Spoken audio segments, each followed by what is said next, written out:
Hey, everybody. Welcome to another episode of Creatives Ignite. I almost said Design Recharge, but either way, you're tuning in or you're coming live, and I so appreciate you listening and watching. And this is the beginning of a new series, and or a new segment. I don't know why. It's because it's not like I'm following it up with other people who make documentaries, or maybe I'm asking people specific things about getting in burnout or overload or getting out of a creative funk. But today we will be talking about some of those things. But I want to tell you who this person is sitting next to me. Well, pseudo next to me, right? We're on two opposite ends of the country, but Chris Martin, I met at Bend Design in October of 2019. It was the last trip I made before the pandemic hit, pretty sure. Chris, I met there. He was doing some podcasting stuff. He's also a podcaster. He's a filmmaker. He's a designer. He's an educator. He loves helping people.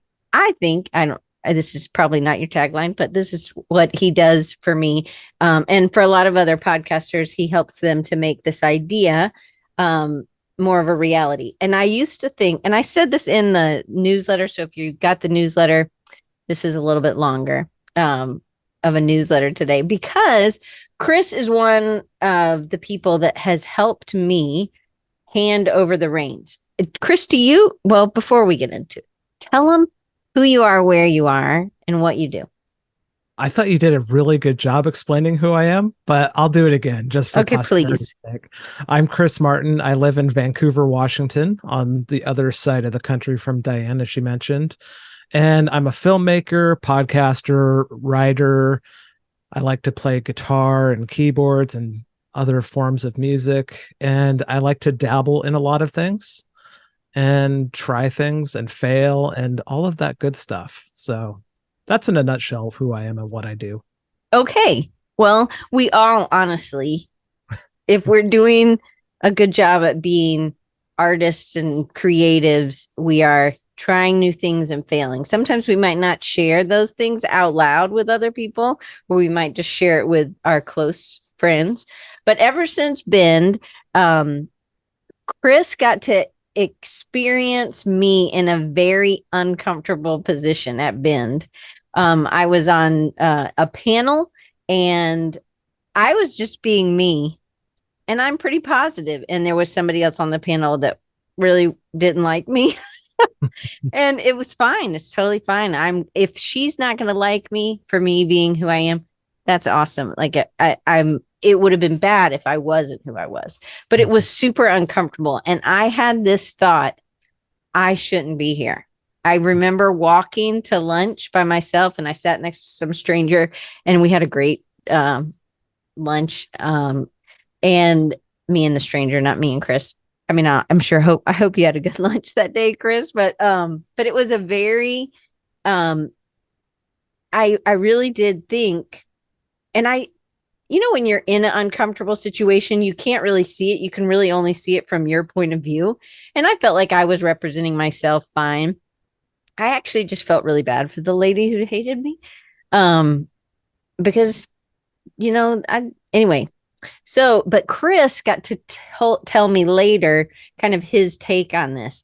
And I think this is where, because he was honest with me from that initial kind of thing, which it was awkward. It was very awkward. And for you in the audience, it was awkward. Yeah. Yeah. So it was a panel of many different types of people across many different just worlds. Yeah. Yeah. And it's a creative conference. It's a great creative conference. You're going back? Mm-hmm. Yeah, I'll be there this year. Yeah. It's in October. Mm-hmm. Bend Design. If you look it up, it's awesome. I met Troy. He's here. It's a terrific conference. So Chris and I have been friends since then. We started meeting, and then we started meeting more. And then it was the pandemic. And so I think we just started meeting about once a month. Mm-hmm. I don't remember exactly, but we still meet once a month. It's usually on the 8th, but sometimes we have to change things up. And so we actually get to meet on Thursday this week. That's our 8th. So I mean, hope you still will meet me tomorrow. If not, you can let me know later. But I'll let you know right now. We're meeting. okay. So, and what we do on these conversations is we just have real conversations about work, about life, about things that we're thinking about or reading. Chris reads more than anybody I know. Like, I think Demi reads a lot. Demi, if you're listening, I think Chris beats you on the reading. But hey, Jared, one of the things that make the most difference to me, I mean, I love him as my friend, but Chris does a podcast, and his podcast is awesome, and it's called Getting Work to Work. And I'm going to put the link in the chat. And there will be lots of links that I share that I want you to go and listen and watch and do these things. But maybe not right this second. Maybe listen to this if you're just finish this one and then go, or put us on hold. Who cares? But one of the things I love, and this is why I think me and Chris clicked, is that he can take somebody. I believe he believes that everybody has a story. Yes. So he has more podcasts than me. I've been doing it for almost 12 years or 11 and a half years. He's been doing it for 7 years. Yeah. 7 years. It recently was the 7 year. Mm-hmm. And he's like got 1,800. I'm just kidding. Not really yet, but he's got how many number? Well, how many? Today was 719. 719. So does twice a week, not always, but oftentimes. He does an interview. He interviews people. He loves talking to people, loves learning. He is curiosity in a bag. He can pull things from people's interviews that I'm like, yeah. And I've told him this many times. I'm like, oh yeah, I heard the beginning. I mean, he'll like, this week we're going to be talking about this, right? I know we haven't gotten, you're like, hello, can Chris please talk? But I want him to say why he started Getting Work to Work. But I want you to understand, this has been one of the things that I love learning about a whole lot of things. And he pulls from people. So I think he's a very powerful interviewer. So I love the questions that he asks, and he's a great listener, but he's interested in what people are saying. And there are crazy stories that he has told that I would have never heard had I not listened to his podcast. So if you like being curious and learning about a whole lot of things, even things that you're like interested in, I don't listen to a lot of music, so I wasn't, but then there was this jazz, was it jazz? He was a jazz professor. Yeah. It was fantastic. And I was like, I'm going to skip this one. And then I couldn't put it down because I was like, oh my gosh, it's so good. So tell me why you started Getting Work to Work. I was teaching a professional practices class. I think it was 2016.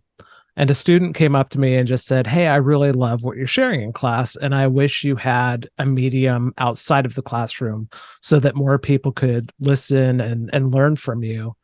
And I don't really listen to podcasts, so I never thought, oh, I should start a podcast. So I wish I could remember exactly who convinced me to start a podcast. Probably a friend of mine who had one for a few years. And it was one of those experiences of just like, I know I can talk about something for maybe 10 minutes or less. I didn't really think that I had anything to say, which is, I think most people that I come across, I don't have anything to say. And so I'm like, I can do once a week, 10 minutes or less. And I'll just pick a topic and talk about it. I had no idea that I would interview people. That wasn't in the original design.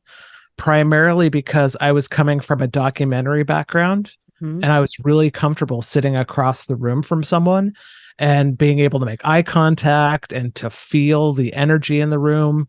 And it just wasn't the same on Skype, because that's how I was doing the interviews in the beginning.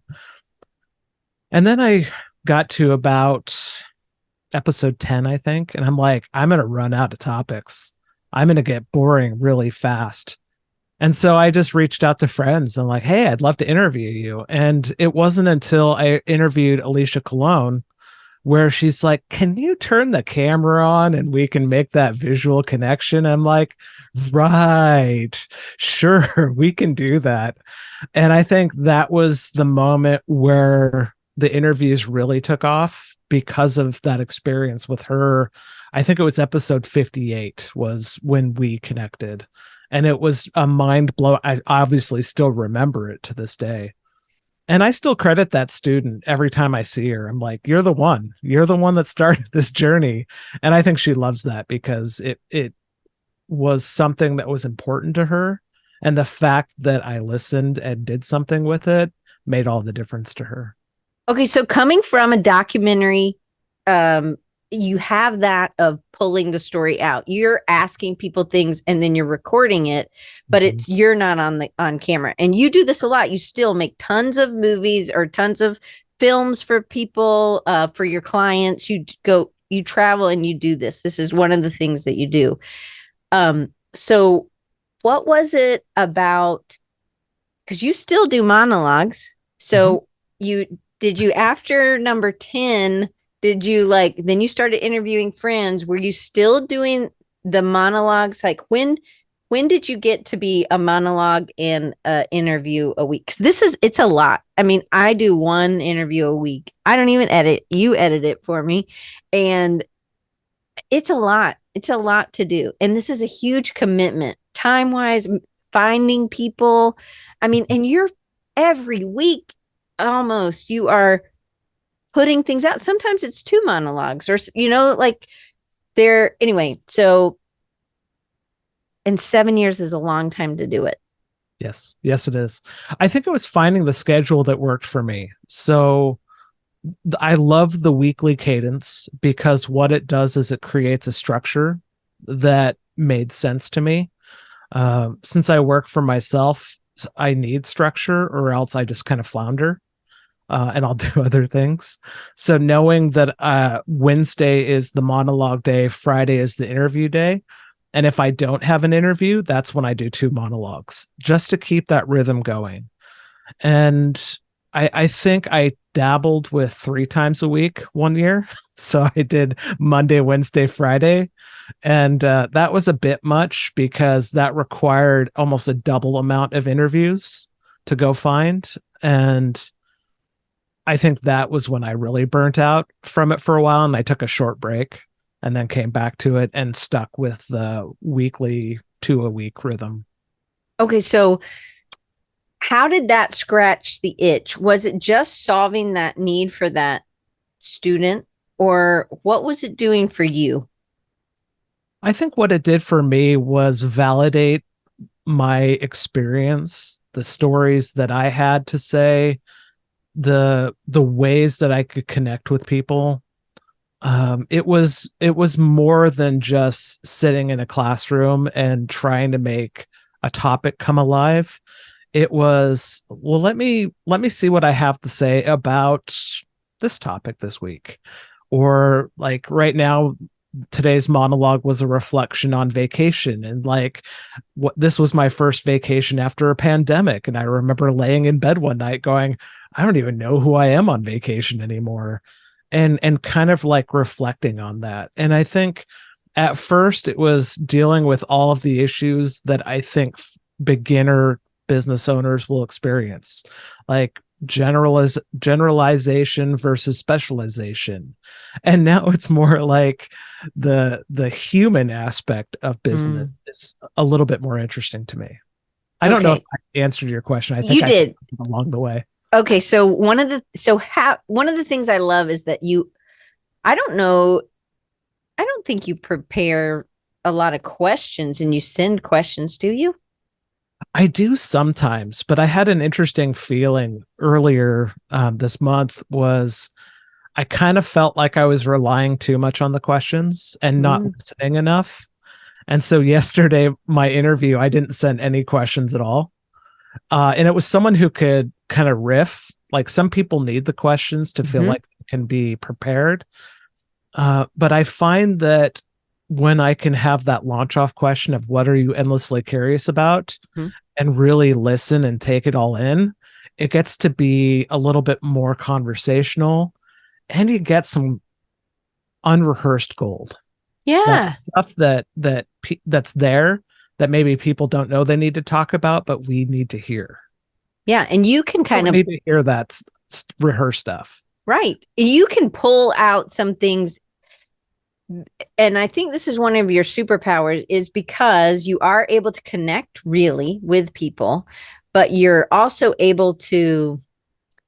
Have you always been good about drawing people out? Has that always been a skill that is that like you've just always been like that your whole life?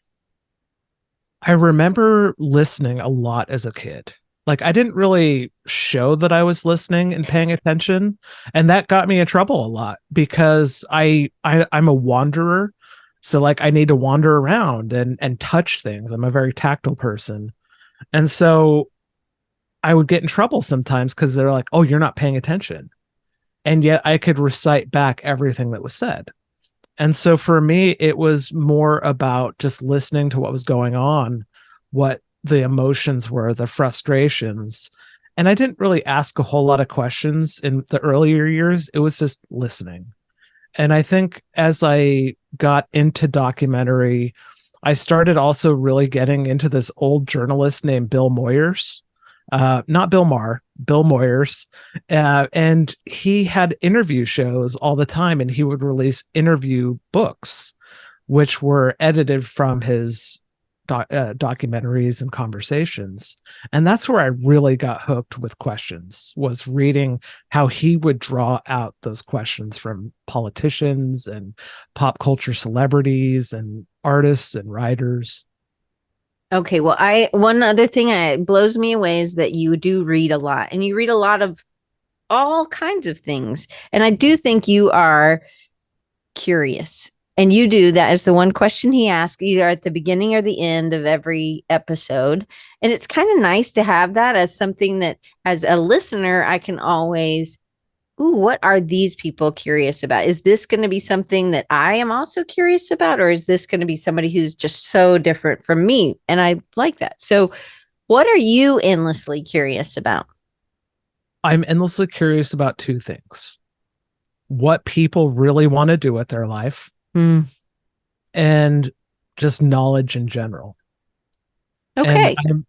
I'll read a wide range of books from spiritual to science to it doesn't really matter the religious connotations. I'm just curious what people really think about, what matters to them, what causes them to make the decisions that they make.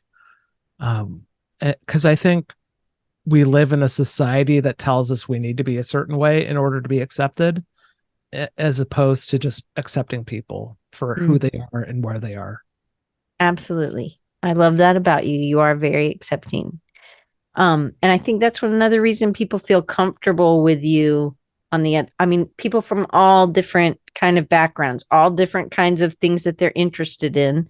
And I think that you being well read in lots of different things helps you to be able to connect with them in ways that I wouldn't because I don't read those things. Not that I'm against reading those things, but whatever. But you are really, I was about to say, really well read. You are really well read. Thank you, Tweety Bird. So um there there's something else that I think so you're a good connector. Like you clue in, you're really good with reading people. I do appreciate when we're doing things and we're visual, so I get to see your face and that. Um, Another thing that you are really good at doing and is telling a story. So, in interviewing, you're an excellent interviewer, but you're also really good at telling a story. So it could be that it's like the documentary, but for all these years and doing all this work, you kind of got burned out. I did. Maybe not kind of, maybe for real. Very burnt out. So, but you're not just a reader, you're a writer, and you've been a writer for a long time. And Yeah, some things that were like on the shelf written that yeah. I am like, 20 oh my years. gosh, please put this out. This is so awesome. So, a writer, a reader, an interviewer, you're putting it, you're asking people, you're connecting with people, which I think is brilliant of you, but you're also an amazing helper as well as uh um another part of, I think you have like lots of hats you wear professionally. So, but telling a story. So you're burned out. I want you to tell a little bit about this because then you started making this documentary. You had an idea to make this documentary and then you started it. And I want I'm going to put the links in the chat. You guys need to like type the little three dots. You can hit save chat or just copy and paste them because these are amazing. And there's a series, and you should subscribe on YouTube to Chris's channel. Okay, I'm going to put them in the chat. You tell them about how long was the burnout, or I think the burnout has been there for a long time. And when I say a long time, probably since 2016. But it was low level then. what does And that mean, low level? it means that it was there, but it wasn't like blow up your life and go do something else kind of level of burnout. But then when the pandemic hit, kind of a lot of work dried up. I tried to pivot to do all sorts of different things. I took like a coach training program. I'm like, I'm going to be a coach now, like all these other people out there. And I'm just like, yeah, that's cool, but I don't know if I want to be a coach and do all that stuff. And it was around 20, what year is it? 2022, last year, where I got to a point where I was just so burnt out. I couldn't look for work anymore because I was just so tired. And so I went and got a full-time job at Home Depot.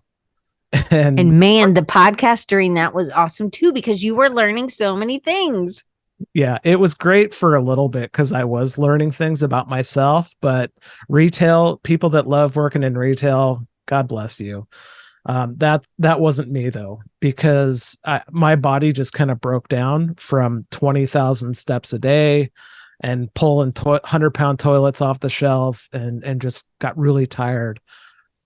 But as I was going through that, I quit because a client had said, hey, I got some work lined up and it's going to be great. We're going to redo our entire content library.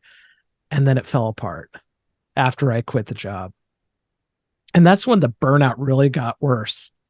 It kind of quieted down when I was working at Home Depot because I didn't have to do the level of creative work that I was doing afterward.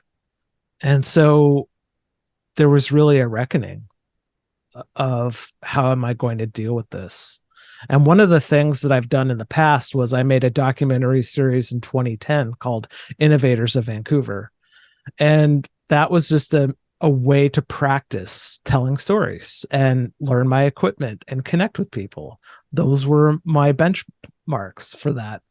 And so I'm like, well, why don't I do something else? But great question, D.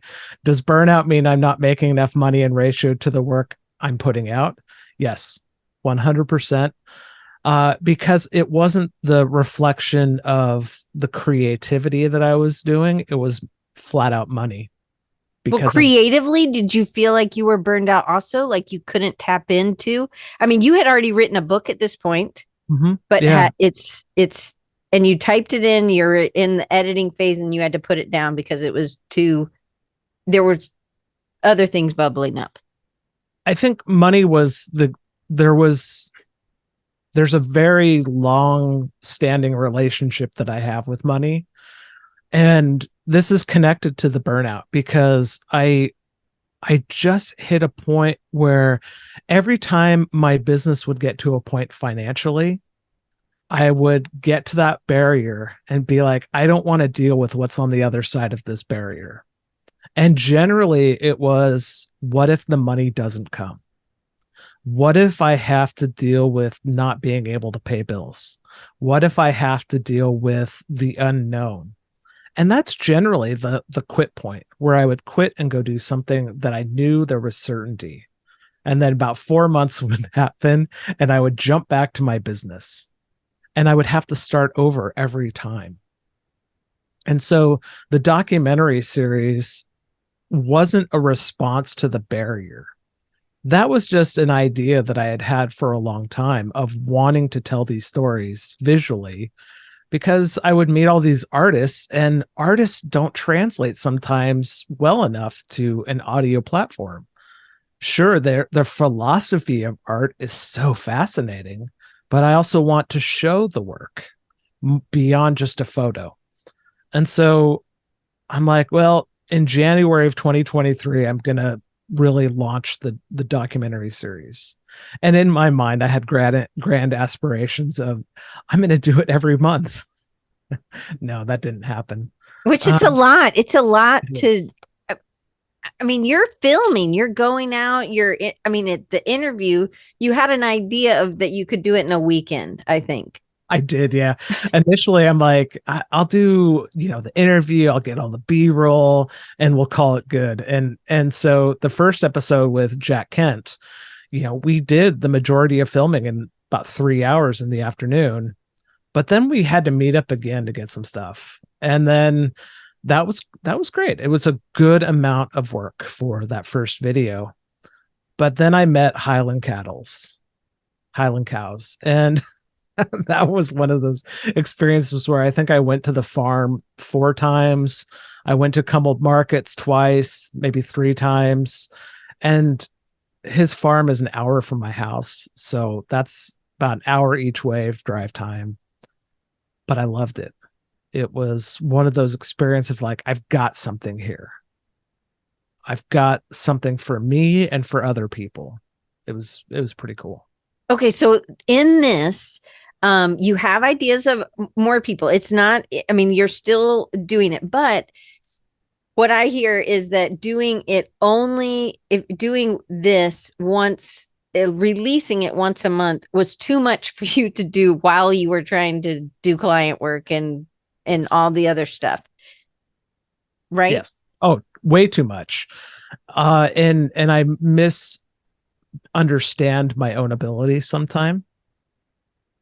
Because what happens is I'll get other ideas and want to run after those as well. So what happened, I'm working on the third one still, and I've been working on the third one since I think May or June. And what happened was I did the interview with this artist, and his workspace totally blew my mind. Like, I walked into this room and I'm like, this is amazing. And I started thinking, how does our workspace affect our creativity? So I'm like, I should make a newsletter about that. And so that was the genesis of relaunching my newsletter and wanting to do something a little bit different too. So it's like, I'll interview the person, and then I'll transcribe it, edit it, and make it a text-based interview, but then add photos because I want to, be working on my photography as well. And so that had created this rhythm and conversation about the workspace separate from the interview. So it helped to kind of see what getting work to work could be beyond just a podcast and a documentary series. And now it kind of feels like a cohesive platform for creativity and the work that we do. Okay, so then it sounds like you were burned out creatively as well as just burned out of the business. And it's a lot to try and run a business and go after clients. There's, you have video clients that you do regular videos for. Mhm. You have, I'm sure some of those are one-offs. There's things that you've done like film training videos for people. But then you also have a whole podcast portion where you've walked people through. You have a course that walks people through setting a goal and then releasing a podcast. Your content creation, you are a wizard at, because you're able to do the writing, you're able to do taking photos, or you mid-journey you were against, and then you listened to Demi talk about it, and Yep. because you're my podcast editor, so I knew his ears, he's like, I'm against this, and I'm like, maybe you didn't say against it, but you were like, I I don't will. want to do this. I'm like, oh, he's not gonna like this episode. but No, it was but good. It changed the whole perspective that I had about image generation. Thank you, Demi. yeah. I mean, it was a really good one. And so you also are editing people's podcasts. And this is where I'm just going to say this one thing that I was alluding to in the beginning. So thank you for holding on and being okay with my ADHD. So, one of the best things, I'm going to ask you this, Chris, what is the one of the top five best things you've done for your business?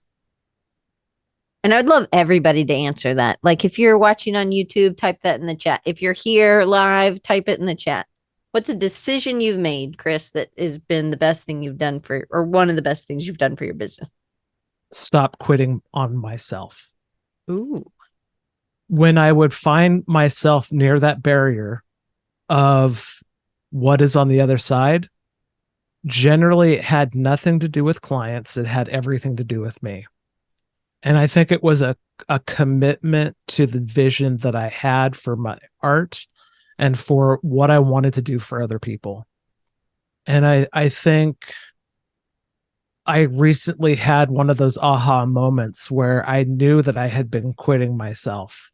Mm. And so putting together these newsletters, putting together all of this work, yeah, it's a whole separate world that I'm developing, but it's developing my future as opposed to ignoring the future and hoping that what I want will work out. Because Chris and I talk and we text every day and we share dog pictures and animal pictures and all kinds of things. Um, and so I can't remember where, if this was in a podcast or if it was just a conversation or text, but you said something about shelving. It was this idea had been shelved. You had done something and then you'd put it, and I think we all do this, right? So, but this was really powerful to me, and I wrote it down as, oh, what have I been shelving? So, can you explain that a little bit? Because it was pretty powerful for me. I would say about 20 years ago, I had started writing a collection of poems that I wanted to release into a book. And I have a stack of probably a quarter inch thick of poems that were just shelved.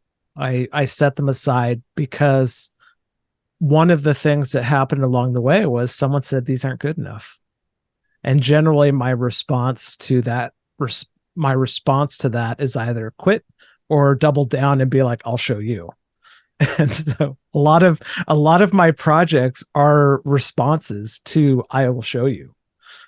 The Innovators of Vancouver was I will show you. But for this project, I quit. And they sat for 20 years. And at various points, I pulled them out and be like, oh, these are pretty good. But in the process of starting a Substack, forgetting work to work, I had also won as the author. And I'm like, well, what if I shared these poems, but rewrote them as to who I am today, 20 years later?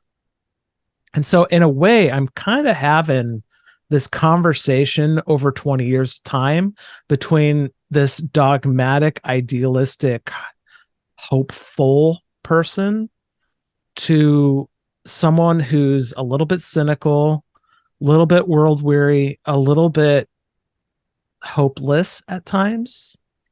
And so in a way, I'm learning from myself then. And I don't know, it's this weird kind of pattern of, yeah, I like what this person said, but this is how I would say it now. And I love this. So this is another thing that you can subscribe to, and I love it. Because it says something to me. It's not what Chris is teaching me. It's more about how it's connecting to me. And I think that for poetry, for me, or like music, songs, it's really like, this is my song. It's not like whoever wrote the song, it's theirs. It's really, I can connect to it so much. But I love that on the Substack, this is Chris Martin Writes, WRITES, whatever, .substack.com. All these links are going to be at the top of the episode if you're listening or watching. But he has the written one, and he's because they're not typed in. I mean, they are typed in now, but he crosses off things and edits them by hand. So you can kind of see what the 20-year ago Chris wrote. And I think, oh my gosh, how many of us have just tossed that stuff?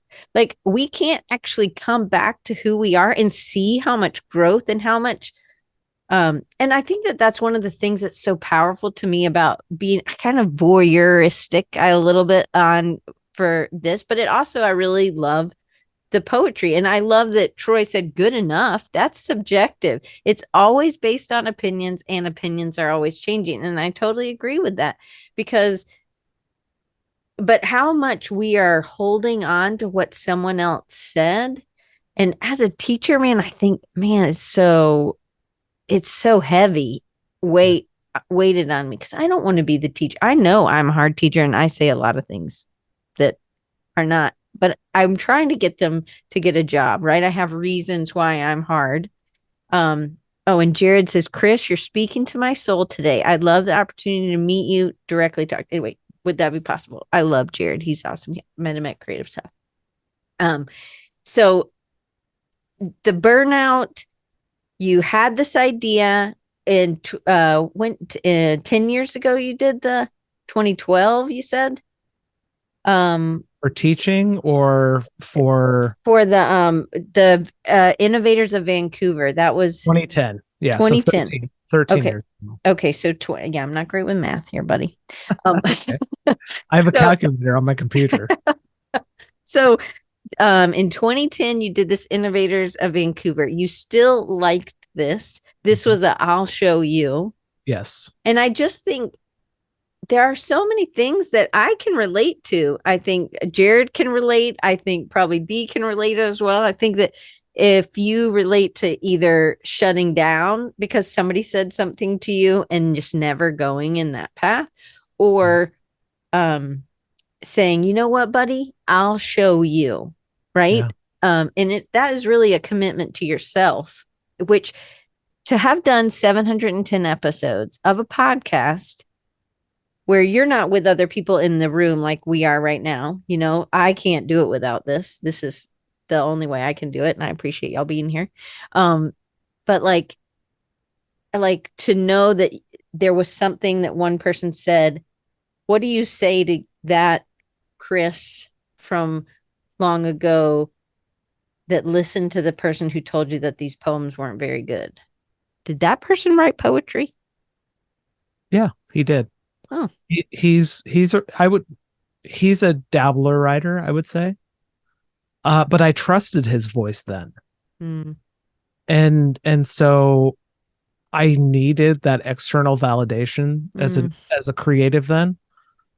It's still something that I'm learning to shed and learning how to listen and ignore if I need to. But early, I mean, I was a very insecure creator when I started, but I was also very arrogant. So not only was I insecure, I was arrogant because I didn't think that I was that bad of a creator. I thought I was great, but it was the truth was I wasn't. But I didn't believe what people were telling me, whether it was good or bad. I just believed that it was good.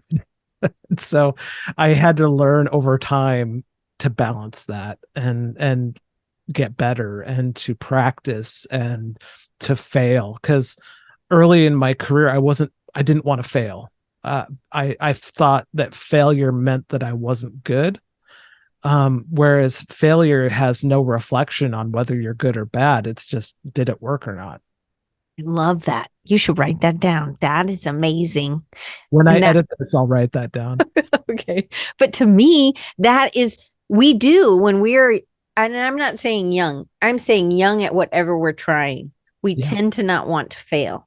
Mm-hmm. Other things we are professional at. And so we're like, why is this so hard? I must not be good. Or we just can't take the type of feedback it takes to grow. Yeah. And I think that that's really important. And now you don't mind failing so much because it's not that you've done just one thing, you've tried lots of things. But I think the other thing that's so important about letting you see this is that you also are helping people who have an idea for a podcast or a movie or a video or a film that they're trying to do. And you get to be the guide and you get to help them sound the best that they can. You get to um, guide them on, hey, maybe that's too much content right here. They're like, let's do 3 a week. And you're like, let's try 1 a week, Yeah. So how does guiding and being the maybe the producer or the editor, how does that play a role in you understanding failure maybe better? That's an interesting question I know, because I'm sorry it wasn't on the sheet. oh, there was a sheet. No, just kidding. I think when people come to me and they say certain things about frequency or having their podcast have to be perfect, I think that creates the conversation around failure because generally that is the response that people have to anything that is made. They want it to be perfect right out of the gate. They want to invest all this time and energy into episode 1 when they might not hit their stride till episode 100. And that's a really hard thing to tell people because if they've never done it before, they think that with a little bit of coaching, they can be great at one, but it's very rarely the case. I mean, you have to find your rhythm. You have to find the way that you speak because the way you speak is reflecting upon the listeners, and that feedback from the listeners changes how you speak. But then not only how you speak, but how you edit, how you tell a story is reflected in multiple ways from speaking, from editing, from sharing, from conversing. And that's really hard. I think failure is multiple points. And if you try to perfect one, the others might crumble. I was once told that my edits could be heard. Ooh, And so what does that mean? that means I was trying to make it so perfect that by taking out ums and filler words that so I was just making it sound robotic. So Oh yeah, you I made stickers that said I hear your edits. mm-hmm. Again, when people say certain things, my response is I will show you. So I but created merch. but you helped me with that because at camp you were like, you really need to not cut out all the ums. It's really hard to listen, Diane. And I listened to that because I know I don't know what I'm doing. So I'm like, okay, I'm leaving them in. And I go ahead. I think people think is a failure. Mm. Is not a failure. Oh, that's another quote. That's a good Um sticker. is a point of learning for you. Is a space. So you can either say and know that in the future I'm going to remove that from my repertoire and be like, okay, I will pause before I say something. But, take it out, sure. I mean, I will edit some ums if it's what I call a clean edit, meaning there's space on either side and I can clip it cleanly. But I mean, it all depends. Some people really need that to feel like they will be accepted. But I like to say acceptance comes over time. I don't think that we are able to, if you don't have somebody editing. I mean, to be honest, the reason I didn't have anybody editing my podcast for so long was is a lot about trust. Mm-hmm. Because when I had hired other people, so I had Ashley for a long time, and she's moved on, and I miss Ashley, love Ashley, but it's good.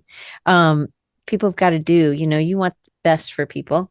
But for so many years, Saturday was Diane sitting in front of her computer editing. I mean, and editing is pretty rough word there for Diane because I really wasn't editing anything. I was just plopping in some music maybe and then putting something in the front. And it was rough, but I was getting as much of what I could do, but I thought I couldn't afford it. And I thought that it's not that I didn't need it. I knew I needed it, but I honestly thought that it was I should be able, and you have told me this too, you shouldn't be shoulding on yourself, Diane, right? Right. Um, and I think that it was a mindset. One, I needed somebody who I could trust, that I didn't even need to listen to the episode. I just trusted that he understood what my voice was and understood what I was trying to get across. And he chooses to leave things in. Sometimes he's like, I put an extra little graphic. I'm like, oh yeah, do that. Extra words or something. I love when Chris does that because then it is more collaborative. So in this episode, we're using new music in the beginning. So maybe you guys are who are all here for real. Today you'll have to listen in to what we picked out new music for the beginning. And I mean, and to me, I just, Chris edits it and he puts it on YouTube and it's waiting for me to publish. And this was one of the top 5 things I've ever done for my business. And I've hired other people and it didn't work. So what was different with Chris is that he really cares to listen to me. And I think that is that teacher in you, that guide that is such an amazing, but at the same time, you're also this amazing artist that is also a writer. And you have so many lessons to share that for me, I love that you work with me on what we're doing. And if I ask for, hey, could you help me? We do that as something separate, and that's where I pay you separate, but you still are a brainstormer with me. And to me, there are certain people who are really professional at what they do, but then they don't really know how to get in the bucket where I am. I'm in a bucket, not even a kiddie pool. You're like in the ocean. And but you can get in the bucket with me and understand where the fear or the stress is. And when I hear another podcaster say, "Oh yeah, I'm editing all these. I just don't know if I can keep going." I'm like, that was me. I used to say that. But as soon as I hired Chris to do this for me, that and I mean, and I just knew he was doing a good job. It was such a relief. And that's for anything. If there's something that anybody is doing that they really don't think that this is they somebody else who's a professional could do it, I would just ask. Go talk. You may be able to work out something that is going to be something you can afford. To be honest, I would do stop other things so that I can make sure that I can afford this because this is such a relief for me that allows me to continue to make this. So for me, hiring Chris was one of the best decisions I made, and I would hire Chris if that was for me. But I know you've had other people who aren't maybe they weren't able to edit their own. And so they didn't have that. They had an idea. And you even helped them on the idea part. Can you talk a little bit about that? Sure. Or I think whatever you want to one say? thing that I want to say about making assumptions about what things cost is if you, regardless of whether it's editing or production or photography, illustration, don't assume someone's prices. Don't assume that you can't afford something. Don't assume that they won't work with you. I am fully in belief that every creative should be paid for what they do, but we should never assume what is affordable to us or too expensive for us onto someone else. So have that conversation, but also don't jump in and ask for the discount. Start Right. the conversation. I love Diane's approach of just making friends. I love to pay people what they're worth. That means that maybe I won't get as much over time, but that means that one thing is going to be amazing. And then I feel good that I could support someone else's creative work. So never assume that. That would be my first kind of thought about editing. In terms of the idea, though, I think people assume that editing is about, polishing what's there. But editing is as much having that conversation about what will be there, or what you want to be working towards. So yeah, editing is opening Premiere and knowing what to keep in and what to take out. But sometimes it's the conversation of, sending a text to Diane saying, you don't need to mention the question list so much. That's future editing. That's putting that thought into her head about how can I rethink my question list or whatever point that I bring up. One time, Chris said, Diane, if you could have your questions so that you're not having to look down. And so I really have tried. I do have my list, but I have it also sitting next to me. I need something to cross off that I. So, but he's helping me with those other little things like the if I said I don't know if I say a lot. Hopefully I'm not talking that much. But when I think it's those little tweaks, and it's that you aren't wanting someone to change everything about you in one recording, but you're going to work with them over time. To me, that is the beauty. So when I said I listened to the episode, Doc's episode, when I was putting it up, and I was like, I just don't like that first song anymore. And then I texted Chris. I was like, I'm going to find a new song for the other after Dustin's episode. On your episode, let's start from then on doing a different opener. And I don't know. This is one of those things I'd be like, well, Chris, and I haven't asked him this yet, but I'd be like, well, do you think that it's really important to have the exact same music every time? Or is it important to have it over chunks of time? Like, you can answer that question. I tend to go the same until I get bored, and then I'll drop something new in and be like, ooh, I like that, until I get to a point where I'm like, I don't like that anymore. Over 719 episodes, I've changed probably 5 or 6 times.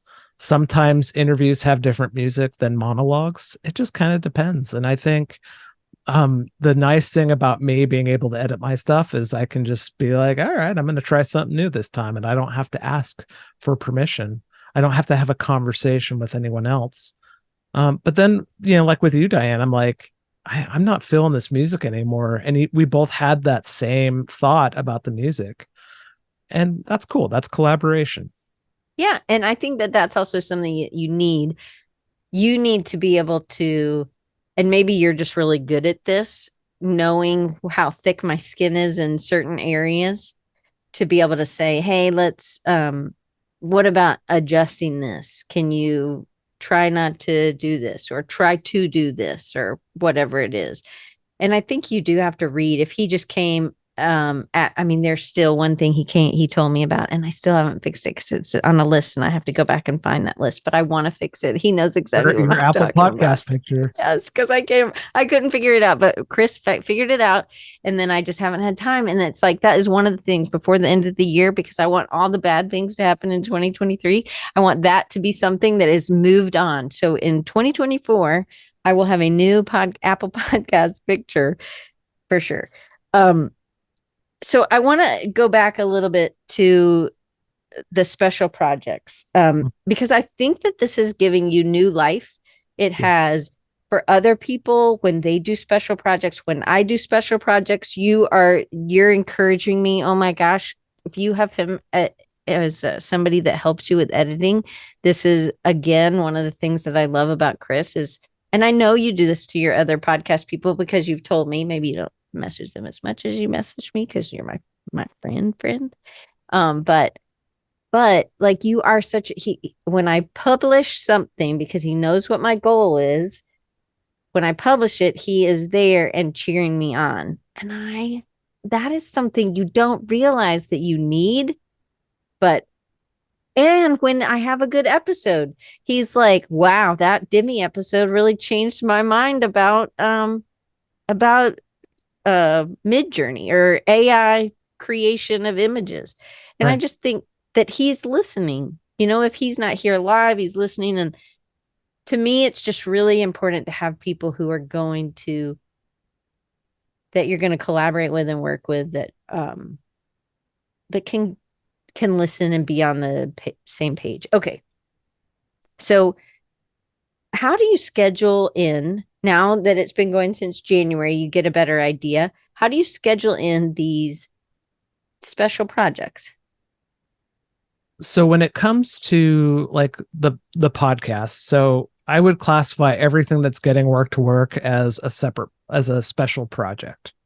So like I mentioned with the podcast, monologues on Mondays or Wednesdays. So I record them on Tuesdays generally. Sometimes it's Wednesday. And I know for myself that I need to write first thing in the morning. And the first thing in the morning is generally like 8 a.m., 9 a.m. before noon.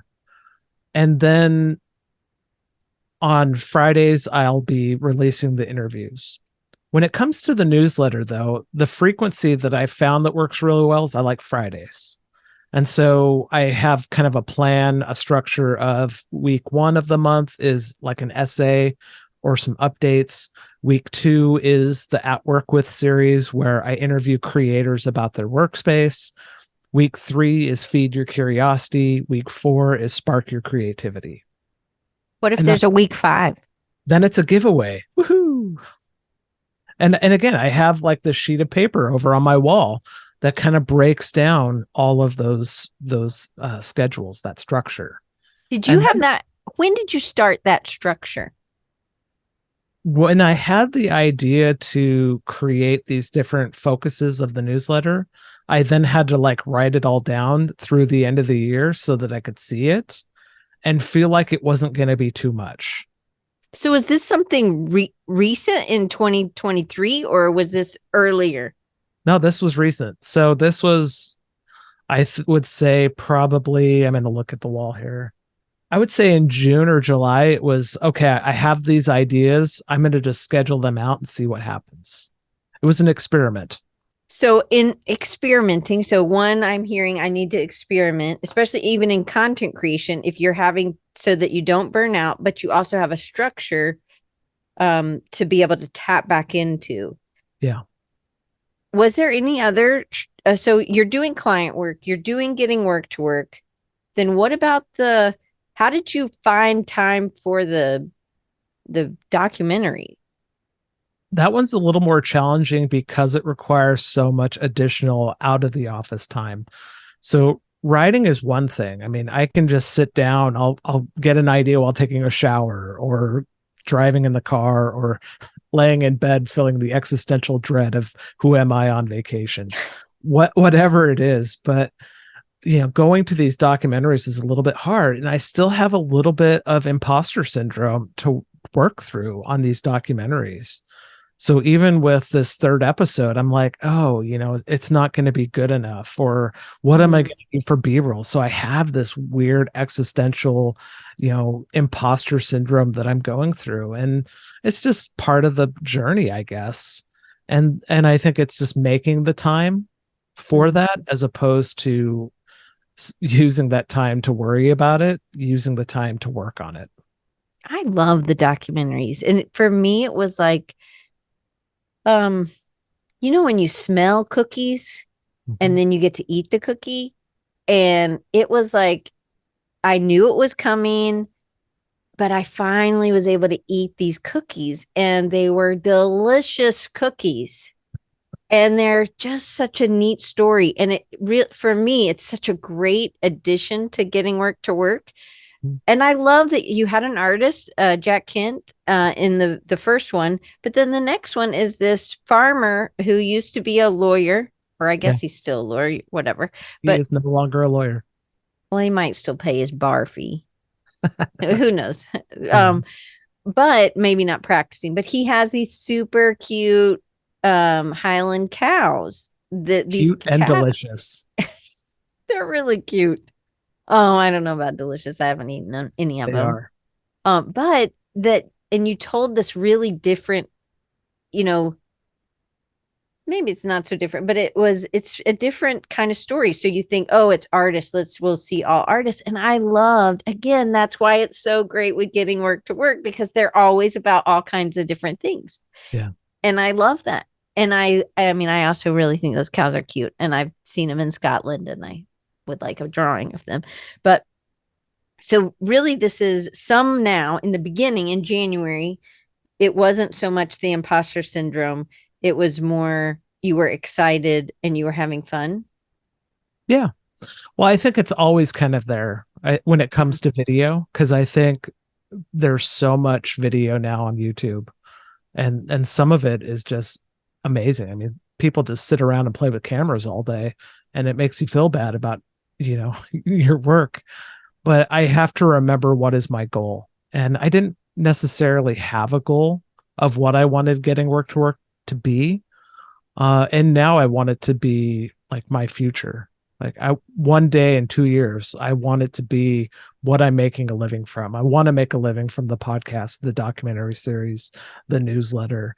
And I wasn't clear on that until most recently. So I know what getting work to work does for me.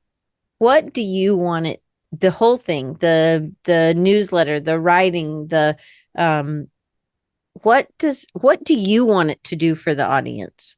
I want someone to experience any part of getting work to work and then go and do that thing that matters to them. Hmm. I want them to be able to get any ounce of fuel that they need and go create the work, the life, the world that they want for themselves, to create the relationships, to create their own show, to create their own reality in a way that, I don't, maybe then they never consume another thing that I make, but that was enough for them to like propel their future. That's enough for me. Okay, I love that. You're always learning. You, Chris, are always learning, but you're also, what makes you a great writer is that you're observant and you're able to communicate and be vulnerable with what you're learning. And it's something as artists and designers and creatives that we're having to iron sharpens iron, and we're having to make changes to be able to get sharper and fresher, and grow. Yeah. So I love that. So next in the documentary series is more videos, right? We can expect more documentaries. I've got one more this year. So I don't think I can do another one this year apart from the one that I'm working on.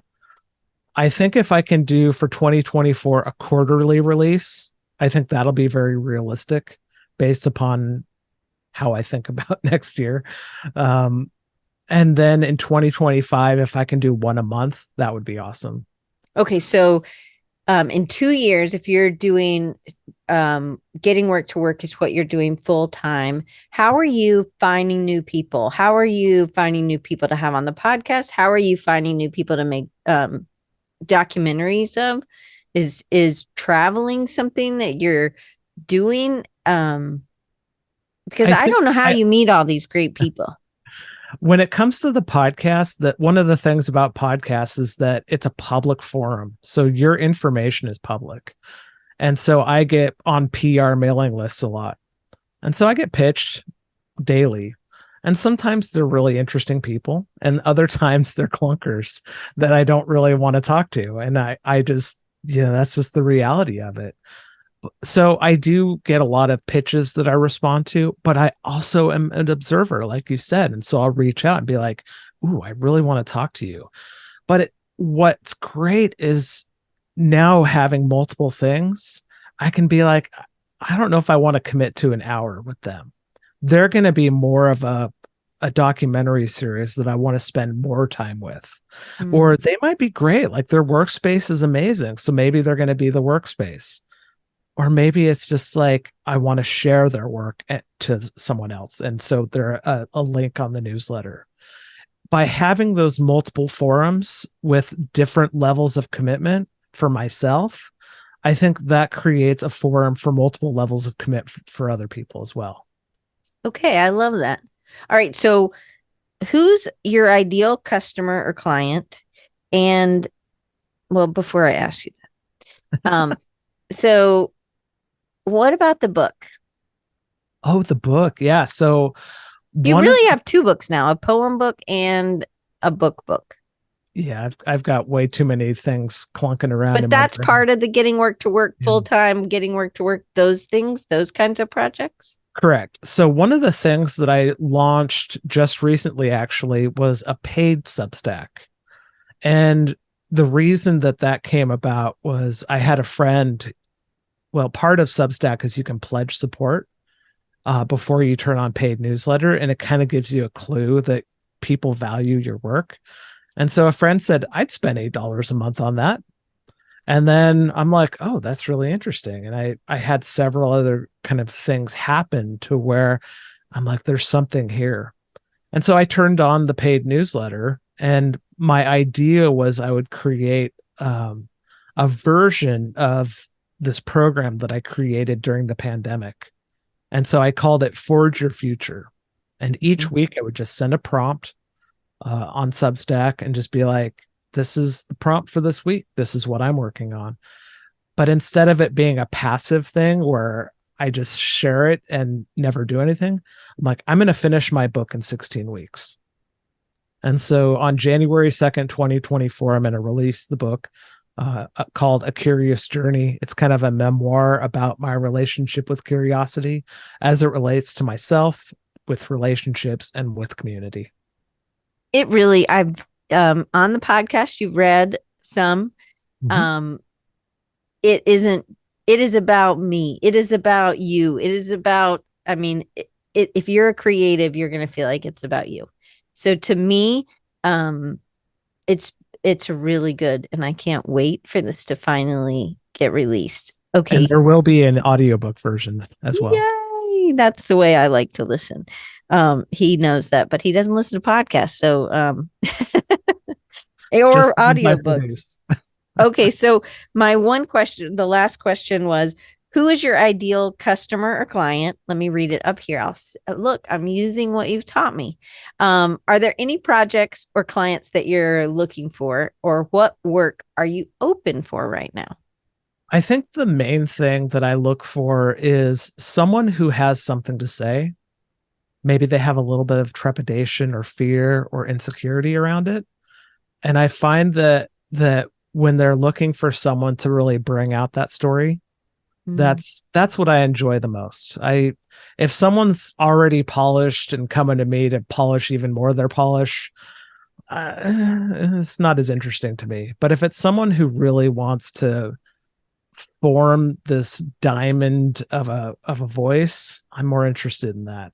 So I guess it's the people at the start of their journey, not just the start of their career, but the start of something new is where I'm interested in, because I feel like I have more to say to that than just let's make a professional thing even more professional. I guess I'm not interested in that as much. And these are people from all different areas. This isn't just designers or illustrators or typographers or letterers. These are psychologists or any business, anything, Yeah. right? I really it's more about the intention of the work, not the content of the work. Okay, so I want to make sure that everybody knows how they can get in touch with you. And the Substacks are in here. Are they, how do you sign up to um be on the Forge Your Future? So the way Substack works is generally when you visit the website, you get a little pop-up that says that you can subscribe for free, and you enter your email address.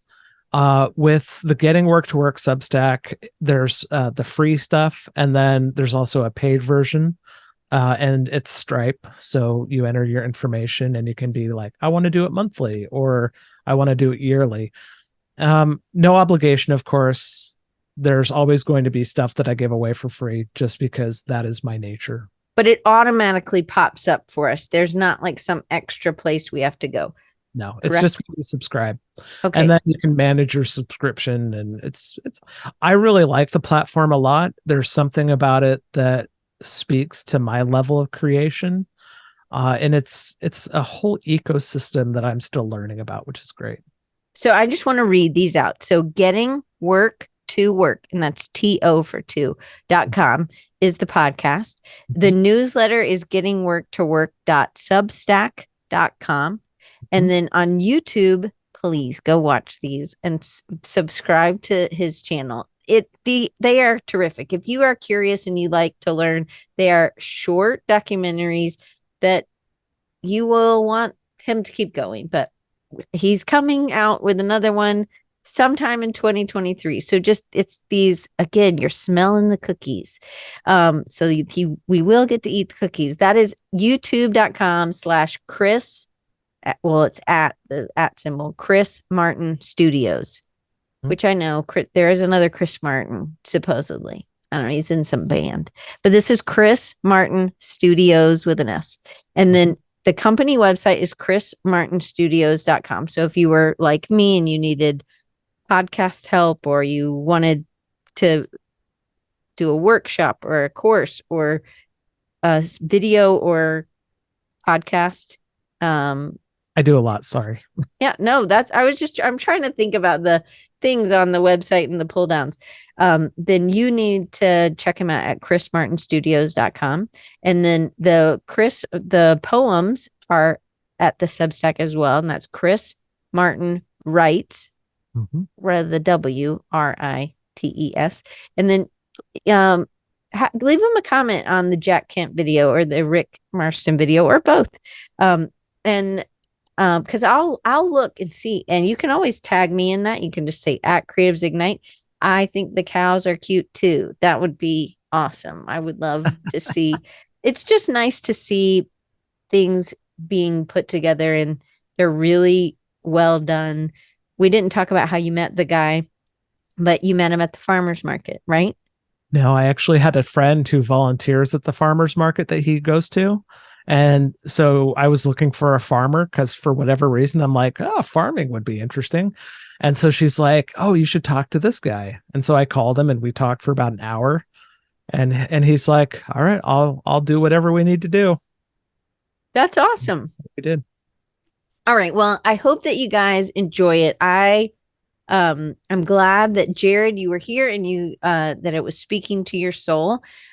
Sometimes our work can be really heavy, and we're just plunging through, but this is why I love when we can do things together, because to me, when we're doing it together, it doesn't seem so alone. And when we're failing, we can share what we're learning, and then it doesn't seem so much like a failure. I'm glad you don't feel like it's a failure so much. To be honest, look, I think I can't wait for the video. It's the story, right? Well, I love the interview that I did. I just haven't watched it. And so the hard thing is with creative work is if there's too much time from when you did something, you only remember what you didn't like. You don't remember the good stuff. And so I think that's kind of where I'm at with it. So I have a note for this weekend to open it up and at least watch it so that I can replace those icky memories that, oh, why did you do it this way, with, oh, this was actually really good. Okay, so I have one more question about Forge Your Future. This is really for me. Take it away. Okay, so when is 16 weeks? Because it's 16-week course, right? I wanted it to be through the end of the year. Mm-hmm. And so 16 weeks is December 26th. And then January 2nd will be the launch point or the celebration point. And that includes a halfway celebration on October 30th. So for me, it was just wanting to create, again, this structure, this rhythm for the paid thing. So the paid newsletter goes out on Mondays to prompt you for your week ahead. Oh, and nice. Whereas the free one is like, ooh, celebrate. It's the weekend, that kind of thing. Yeah. Okay. So, but can you count back 16 weeks? So if we wanted to do it with you, how late are we? So this Monday will be week 3. Week 3. And so the kind of nice thing is like, I'll do it again in next year. So each year I'll start it and do Forge Your Future 2024. Whereas this is Forge Your Future 2023, and you can always go back. That's what I was wondering. So they're archived. So you can just look at the archive and start it whenever you want to start. You can catch up. Or just do what you start it at your own time, and it'll just be late. Correct. With everybody else. Yeah. Okay, well, that's good. It's good to know. I like the that you're doing it with us or a couple weeks ahead if somebody wanted to start it now. Do you think that somebody needs to have a very clear goal? Part of it is the idea is that you might discover your goal along the way. So if you aren't quite sure, maybe week 1 is like exploring what things could be. Week 2 is maybe refining it. You never know. I mean, sometimes we have clear ideas of what we want to do, and other times it's like, maybe I need to start just reflecting and setting aside time to be able to do these things. Um, I find that my creative process is very much a cyclical process, to where, I'm doing things that I've done for 20 years, and it's just finding the right way, the right package, the right format that makes sense to my brain. And eventually it works out. I love that. This is the last question for real. I'm sorry it's so long. You're going to be Oh, like, we're not going to talk tomorrow now. Um, so do you think most people hate the way they sound? yes. I So, hate I hate the way I sounded at first. I think it's just natural. We think that because we hear our voice through the reverberations in our skull, so we think that it sounds horrible. But in reality, you know, most people sound fine to me. right. So if that has been something that's holding someone back from telling their story, and a podcast doesn't have to last 7 years, it doesn't have to last however many long I've done it. It could just have, hey, I have an idea. I want to put this out there. I have the story to tell. It doesn't have to be this super long commitment that you make, right? There are ways people can do this. I just don't want, I want someone who's thinking, I've always wanted to do this, but I hate the way I sound, or I don't think I can do it for 5 years. Right? Are there any other big stoppers for people? I think the downside of having 719 episodes is they think I could never do that. So they judge their starting point from where I'm at 7 years later. Um, and I think we just naturally do that. Uh, I think sometimes what's great with podcasts is that you can do seasons. Yeah. And so people can do like a 10 episode season and then reset over time. Yeah. I find that seasons is a great way for people to budget their money as well. Oh, that's And a good. so because I mean, the ongoing cost of editing can be expensive to people, but if you say 10 episodes, it's going to be X dollars, I can budget for that. That's a great way to think of it too. Yeah. I didn't think about that. Mm, that's good. Hey, it's raining again. Yay. It hasn't been raining here in like over a month. So it's so super happy that it's raining. Well, Chris, I'm super thankful that you edit this and you edit it every week. And I know that it's longer than an hour. And then you have to put it in that other thing twice and all the things that you do to make it sound good. And that you're always collaborative with me and that you give me ideas and that you are endlessly curious and that you are such a good friend. I just appreciate it. And I appreciate that Jared, he's already subscribed, he's ready. And I just I hope that you guys will be excitement on the excitement train on January 2nd when Chris launches his book. So we'll have him back on the show to talk about that because this is a huge celebration. I've been waiting for this book for a while and I Well, am it was excited. funny because I had a moment over the weekend where someone asked me about it. We were having lunch or dinner, and they're like, "So what's this book?" And I'm like, told them, and then then they said, "Well, when's it coming out?" And I paused, and my wife's looking at me like, say it." And I said, January 2nd, 2024, and it felt like real at that point. Mm. Sometimes we do have to put those deadlines on ourselves Yeah, and we have to tell people. yeah. It's the telling part that's hard.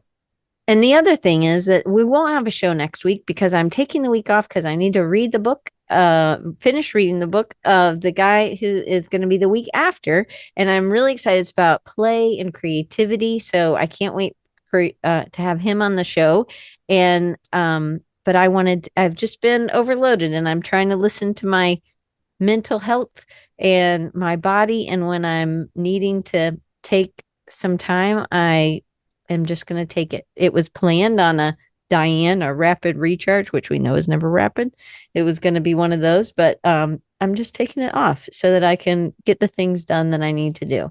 And I know Matt Wood is in October. I have Amy Lynn is in October. So I'm excited to have some new people on and what's next to explore. So Chris, thank you so much for doing all the beautiful work on the podcast and that I never have to worry about it and that you're always willing to be a good guide and helping me make it better. So thank you. And thank you for sharing your space with me today. Thank you for being here and for being with the red mic. The clown knows. The clown knows. All right, guys, we'll see you in 2 weeks. And I hope you have a great week.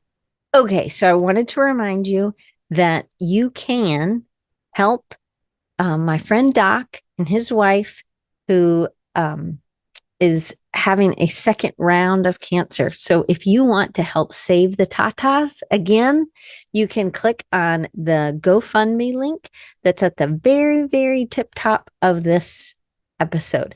Then underneath that is all the Chris Martin episode links. And then there's a link for if you want to read the whole newsletter on Creatives Ignite website for this episode. But I wanted to make sure that you knew how to go and help save Julie and their family. Just she wants to do things. She's already gone through the way that they told her to the first time a couple years ago. And this time there's some more risks and they have 4 girls and she wants to be around and I want her to be around. And I also would love it if people would let us if insurance would allow us to do some non-traditional ways of beating things or trying things. And if I wish it would cover it, but it doesn't. And so I don't want Doc to have to work 24 hours a day, 7 days a week. And although he would, I know he is doing the best he can and is absolutely trying. But just like I would for anybody, they just need a little help. So I am putting the GoFundMe link at the very top for the rest of the year. And I just hope that you guys will give a little to help just support that family. And I hope people would, if anybody needs something like that, this is where this community comes together and just rallies. And even if it's, the cost of a coffee, that's great that you're just giving up one coffee for them. And I think that that's an awesome way to do as well. It doesn't matter how much, it's just that you sacrifice something for another creative. So I hope that you'll consider it. And the link is, you can always go to the Chris Martin episode on Creatives Ignite, which is the documentary series. And I'm trying to think what's the name of this? It's Chris, the creativesignite.com/Chris-Martin-the-documentary-series. And the link is at the bottom. And that one's at the bottom. It's Save the Tatas GoFundMe. And it is GoFundMe.com/F, like final, /save-the-ta-tas-again. So I hope that you guys will join me in helping them out and raise some money for Julie to have the kind of health care she is wanting to try this time. And let's pray to beat the cancer. Okay, see y'all in 2 weeks.